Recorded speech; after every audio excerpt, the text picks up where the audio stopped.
ओम परमात्मने नमः। अब आगे के श्लोक में स्थिति प्रज्ञ कैसे चलता है, इस प्रश्न के उत्तर का उपसंहार करते हैं।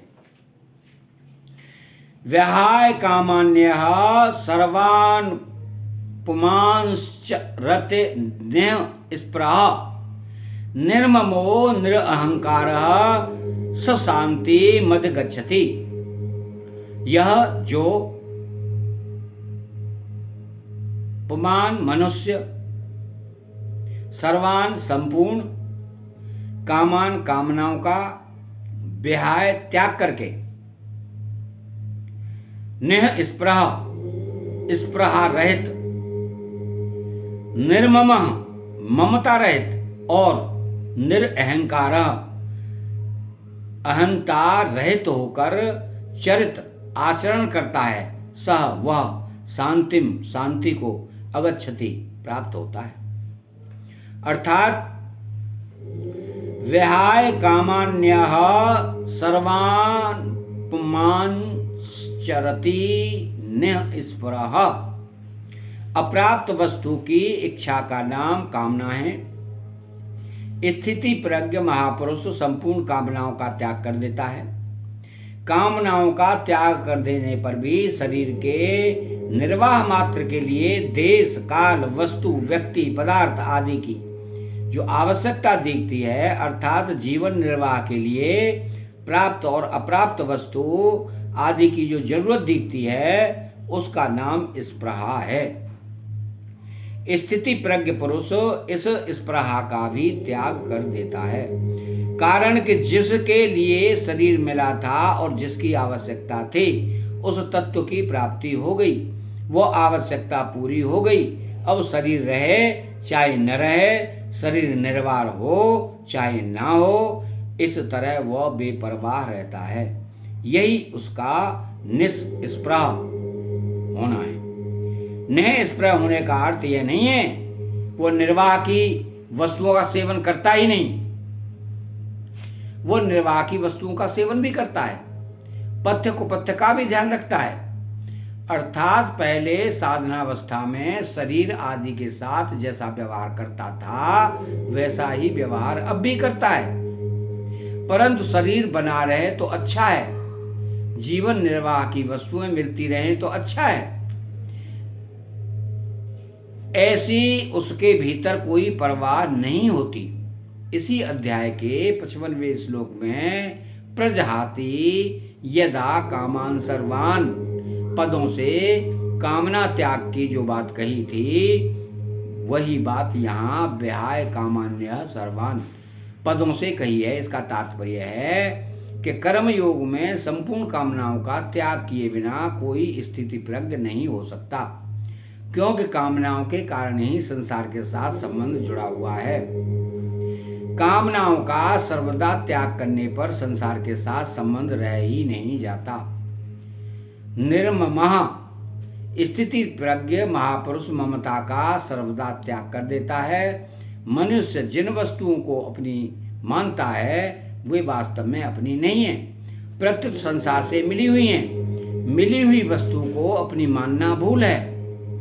यह भूल मिट जाने पर स्थिति प्रज्ञ वस्तु व्यक्ति पदार्थ शरीर इंद्रियां आदि में ममता रहित हो जाता है। निरहंकार यह शरीर में ही हूं, इस तरह शरीर से तादात्म्य मानना अहंकार है। स्थिति प्रज्ञ में यह अहंकार नहीं रहता। शरीर इंद्रियां मन बुद्धि आदि सभी किसी प्रकाश में दिखते हैं, और जो मैंपन है उसका भी किसी प्रकाश में भान होता है। अतः प्रकाश की दृष्टि से शरीर इंद्रियां मन बुद्धि अहंता मैंपन ये सभी दृश्य हैं। दृष्टा दृश्य से अलग होता है, यह नियम है। ऐसा अनुभव हो जाने से स्थिति प्रज्ञ निरअहंकार हो जाता है। सह शांति मद गच्छति स्थिति प्रज्ञ शांति को प्राप्त होता है। कामना स्पृहा ममता और अहंता से रहित होने पर शांति आकर प्राप्त होती है, ऐसी बात नहीं है। प्रत्युत शांति तो मनुष्य मात्र में स्वतः सिद्ध है। केवल उत्पन्न एवं नष्ट होने वाले वस्तुओं से सुख भोगने की कामना करने से, उनमें ममता का संबंध रखने से ही अशांति होती है। जब संसार की कामना, स्पृहा, ममता और अहंता सर्वदा छूट जाती हैं, तब स्वतः सिद्ध शांति का अनुभव हो जाता है। इस श्लोक में कामना, स्पृहा, ममता और अहंता, इन चारों में अहंता ही मुख्य है। कारण एक अहंता के निषेध से सबका निषेध हो जाता है। अर्थात यदि मैं पन ही नहीं रहेगा तो फिर मेरा पन कैसे रहेगा, और कामना भी कौन करेगा और किस लिए करेगा। जब निरअहंकार कहने मात्र से कामना आदि का त्याग उसके अंतर्गत आ जाता था, तो फिर कामना आदि के त्याग का वर्णन क्यों किया। इसका उत्तर यह है कि कामना, स्पृहा, ममता और अहंता, इन चारों में कामना स्थूल है। कामना से सूक्ष्म स्पृहा, स्पृहा से सूक्ष्म ममता और ममता से सूक्ष्म अहंता है। अतः साधक पहले कामना, स्पृहा और ममता का त्याग कर दे तो अहंता का त्याग करना उसके लिए सुगम हो जाता है। शास्त्रीय दृष्टि से पहले कामना का त्याग, फिर स्पृहा, ममता और अहंकार का त्याग बताया गया है, परंतु साधक की दृष्टि से पहले ममता का त्याग, फिर कामना का त्याग, स्पृहा और अहंकार का त्याग करना ही ठीक है।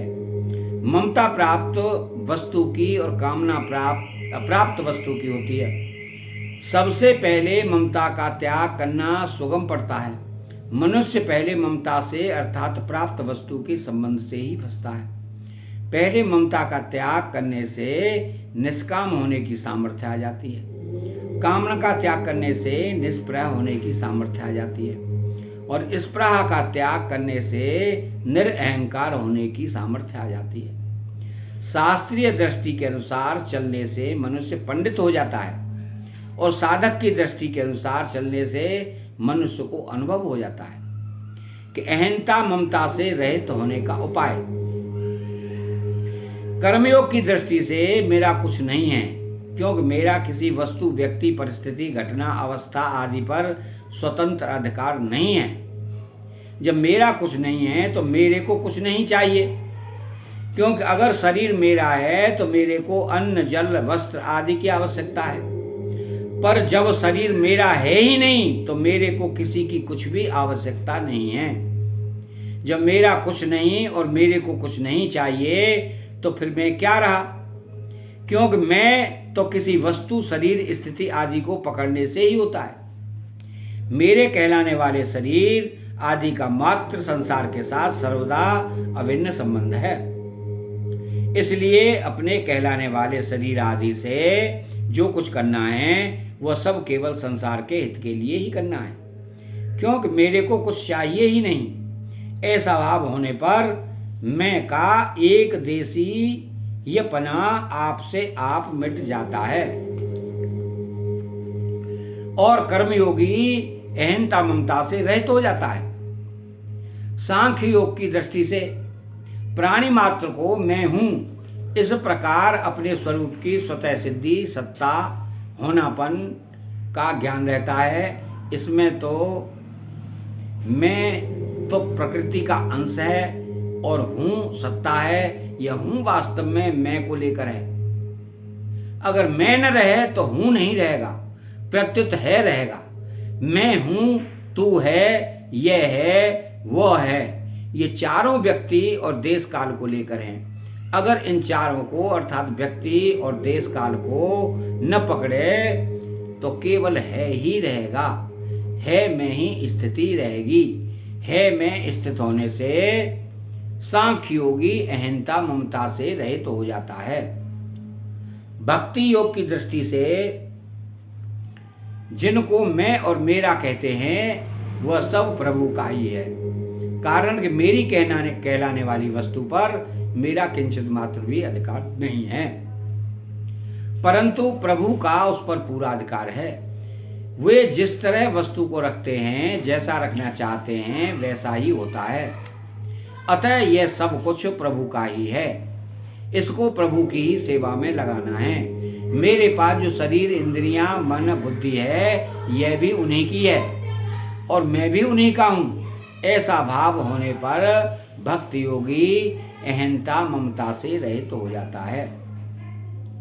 इस श्लोक के परिशिष्टि भाव में पहले सो अमृतत्वाय कल्पते कहकर ज्ञान योग की सिद्धि पूर्णता बताई थी। अब सशांति मद गच्छति कहकर कर्मयोग की सिद्धि बताते हैं। तात्पर्य है कि चिन्मयता स्वरूप में स्थित होने से अमृत की प्राप्ति होती है और जड़ता अहंता के त्याग से शांति की प्राप्ति होती है। अहंता अपने स्वरूप में मानी हुई है, वास्तव में है नहीं। अगर यह वास्तव में होती तो हम कभी निरअहंकार नहीं हो सकते थे और भगवान भी निरअहंकार होने की बात नहीं कहते, परंतु भगवान निरअहंकार कहते हैं। अतः हम अहंकार रहित तो हो सकते हैं। हमारा अनुभव भी है, वास्तव में स्वरूप अहंकार रहित है। सुषुप्ति के समय अहम के अभाव का और स्वयं अपनी सत्ता के भाव का अनुभव सबको होता है, जिसका स्पष्ट बोध जगने पर होता है। सुषुप्ति में अहम अविद्या में लीन हो जाता है पर स्वयं रहता है, इसलिए सुषुप्ति से जगने पर उसकी स्मृति से हम कह सकते हैं कि मैं ऐसे सुख से सोया कि मेरे को कुछ पता नहीं था। इस स्मृति से सिद्ध होता है कि सुख का अनुभव करने वाला और कुछ पता नहीं था, यह कहने वाला तो था ही नहीं, तो सुख का अनुभव किसको हुआ और कुछ पता नहीं था, यह बात किसने मानी। अतः कुछ पता नहीं था, यह अहम का अभाव है और इसका ज्ञान जिसको है वो अहं रहित स्वरूप है। एक स्त्री की नथ कुएं में गिर गई। उसको निकालने के लिए एक मनुष्य कुएं में उतरा और जल के भीतर जाकर उस नथ को ढूंढने लगा। ढूंढते ढूंढते वह नथ उसके हाथ लग गई तो उसको बड़ी प्रसन्नता हुई, परंतु उस समय वह कुछ बोल नहीं सका, क्योंकि वाणी, अग्नि और जल का आपस में विरोध है। अतः जल से बाहर आने पर ही वह बोल सका कि नथ मिल गई। ऐसे ही सुषुप्ति में अहम के लीन होने पर मनुष्य सुख का अनुभव तो करता है पर उसको व्यक्त नहीं कर सकता, क्योंकि बोलने का साधन नहीं रहा। सुषुप्ति से जगने पर ही उसको सुषुप्ति के सुख की स्मृति होती है। स्मृति अनुभवजन्य होती है। अनुभवजन्यम ज्ञानम स्मृति। इस प्रकार सुषुप्ति में अहम के अभाव का अनुभव तो सबको होता है, पर अपने अभाव का अनुभव किसी को कभी नहीं होता। अहंकार हमारे बिना नहीं रह सकता, पर हम स्वयं अहंकार के बिना रह सकते हैं और रहते ही हैं। हमारा अलग न होते, अहंकार रूप ही होते तो सुषुप्ति में अहंकार के लीन होने पर भी नहीं रहते। अतः अहंकार के बिना ही हमारा होनापन सिद्ध होता है। जागृत और स्वप्न में अहम प्रकट रहता है और सुषुप्ति में अहम लीन हो जाता है, पर हम स्वयं निरंतर रहते हैं। जो प्रकट और लीन नहीं होता वही हमारा स्वरूप है। कामना का त्याग होने पर भी शरीर निर्वाह मात्र के लिए कुछ न कुछ वस्तु, व्यक्ति, पदार्थ आदि की आवश्यकता रह जाती है, जिसको स्पृहा कहते हैं। स्थिति प्रज्ञ महापुरुष में शरीर निर्वाह मात्र की आवश्यकता का तो कहना ही क्या, शरीर की भी आवश्यकता नहीं रहती। कारण कि शरीर की आवश्यकता ही मनुष्य को पराधीन बनाती है। आवश्यकता तभी पैदा होती है जब मनुष्य उस वस्तु को स्वीकार कर लेता है जो अपनी नहीं है। कर्मयोगी किसी भी वस्तु को अपनी और अपने लिए नहीं मानता, प्रत्युत संसार की और संसार के लिए ही मानता है, इसलिए उसको किसी भी वस्तु की आवश्यकता नहीं रहती। कामना और स्पृहा दोनों का त्याग करने का तात्पर्य है कि वस्तुओं की कामना भी न हो और निर्वाह मात्र की कामना, शरीर की आवश्यकता भी न हो। कारण कि निर्वाह मात्र की कामना भी सुख भोग ही है, इतना ही नहीं, शांति, मुक्ति, तत्वज्ञान आदि को प्राप्त करने की इच्छा भी कामना है। अतः निष्काम भाव में मुक्ति तक की भी कामना नहीं होनी चाहिए। इस श्लोक में अपरा प्रकृति का निषेध है। जीव ने अहंकार के कारण अपरा प्रकृति जगत को धारण किया है। येदम धार्यते जगत, अतः निरअहंकार होने पर अपरा प्रकृति का निषेध हो जाता है और जीव जन्म मरण रूप बंधन से मुक्त हो जाता है। सबका त्याग होने पर भी अहंकार शेष रहता है, पर अहंकार का त्याग होने पर सबका त्याग हो जाता है। अतः ये 71वां श्लोक यहीं समाप्त होता है। चैनल को सब्सक्राइब करें, बेल आइकन घंटी को दबाएं और कमेंट में राधे कृष्णा लिखें। जय श्री राधे कृष्णा।